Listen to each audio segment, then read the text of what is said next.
country. But as I understand, there were some agreements signed concerning the Belt and Road Initiative itself between, I don't know if it's the government or... it was. Australia signed 2 Belt and Road agreements with China. Now, let me give you the positive side of that first, because when the Belt and Road was first unveiled, our response was incredibly positive. As the country that had the most beneficial trade relationship with China, our government had no hesitation in saying, we want to be part of this. And if I can just share my screen again, I want to play a short video clip from 2017 of our government saying this. This is our trade minister in 2017 when the Belt and Road was announced.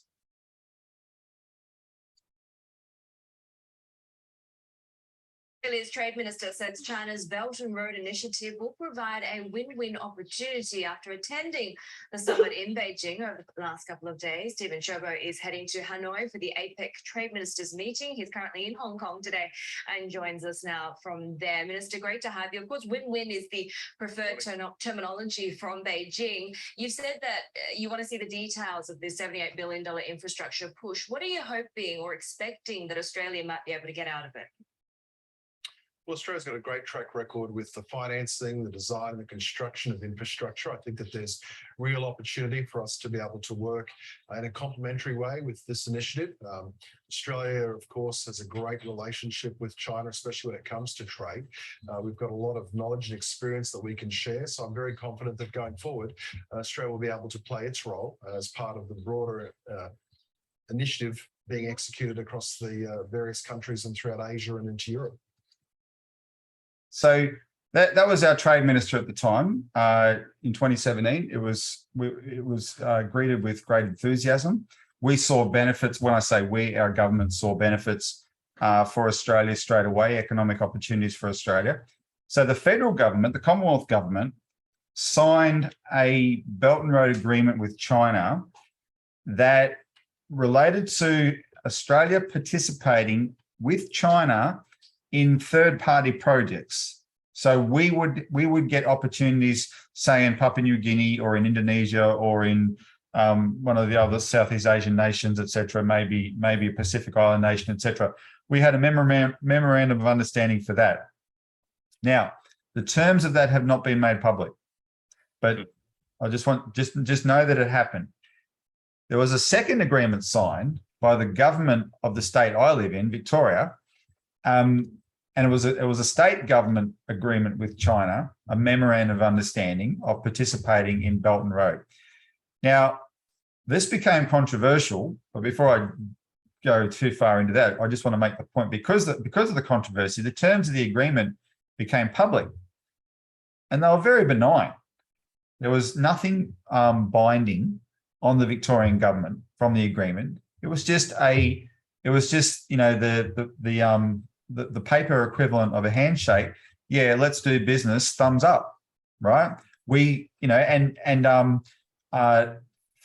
China got out of it was got to list Victoria, the state of Victoria, as one of the jurisdictions participating in the Belt and Road. Victoria actually got a lot out of it. We got a lot of business with China, including industrial business, from that agreement. So there were 2 agreements that we signed as part of that in that 2017-2018 period. And that's when there was great enthusiasm for the Belt and Road. Well, what happened was there was a sharp turn to hostility from the United States government, especially under the Trump administration. But when Trump came along, he came along with some pretty brutal language.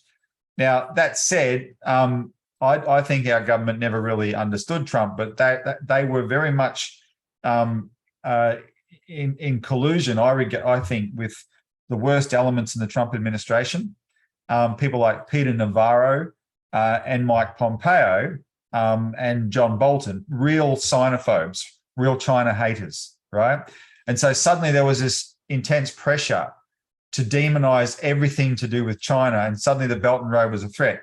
Now, we had Australia was just about to roll out a national broadband network and include the Chinese telecommunications company Huawei in that. And this was the first target. This was targeted to make sure that didn't happen.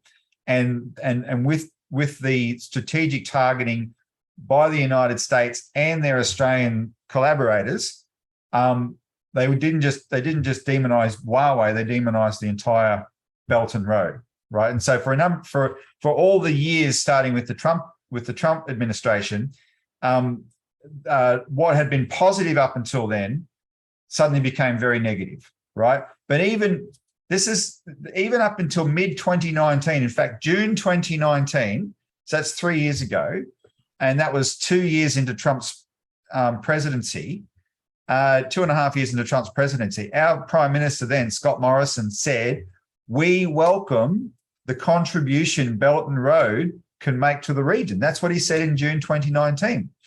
But then when COVID hit and the pandemic started, you know, in those first few months, Trump went from being very complimentary to China to suddenly there was a shift around March, April in the Trump administration because they wanted to deflect from their own failings of handling the pandemic. And suddenly it all became about blaming China for the pandemic, right? And our government got involved in that. And our Prime Minister, who I'm happy to say we've just voted out of office, but the same Scott Morrison, he became very nasty in his language and he demanded all sorts of things, including an investigation of China, where China was going to have to open up everything to inspectors with the equivalent of weapons inspectors' powers. You know, it's something that he knew a sovereign country like China would never agree to. It was a deliberately crafted insult to China. And there was a rapid deterioration of relationship on the back of that. What I'm getting to specifically the Belt and Road, I want to play another clip now because it was at this time that Mike Pompeo, the Secretary of State, made an appearance on Australian television. Now, the channel it was a rather bizarre appearance because the channel he appeared on is Sky News, and it's a very extreme show. These are political extremists that put up a show. But the subject became Victoria's Belt and Road Agreement. And in that appearance, Mike Pompeo made what amounted to a threat. I just want to play that. The US Secretary of State has issued a stern warning about any deals done with China under its Belt and Road Initiative. The Victorian government has been criticised for refusing to release federal government advice about the state's contentious economic partnership with China. Secretary Pompeo says he isn't aware of the specific details relating to Victoria's Belt and Road Initiative, but warned the US would be prepared to disconnect if the deal adversely impacted America's national security. We will not take any risk to our telecommunications infrastructure, any risk to the national security elements of what we need to do with our Five Eyes partners.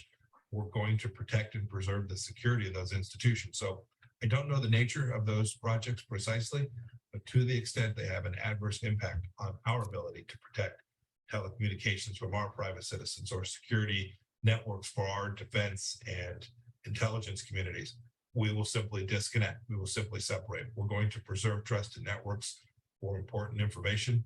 We hope our friends and partners and allies across the world, especially our Five Eyes partners like Australia, will do the same. That's quite strong.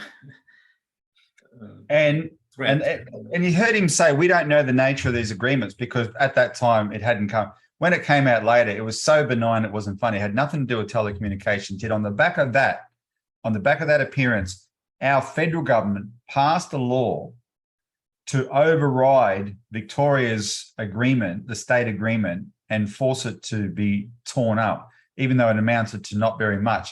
But here's the funny thing, Hussein. All the while, the federal government's own agreement with China on the Belt and Road still remains in effect and still remains secret. It was bizarre. It was part of a climate of hysteria that was targeted at China, and frankly, Australia ended up shooting itself in the foot in order just to march in lockstep with the United States demonization of this project.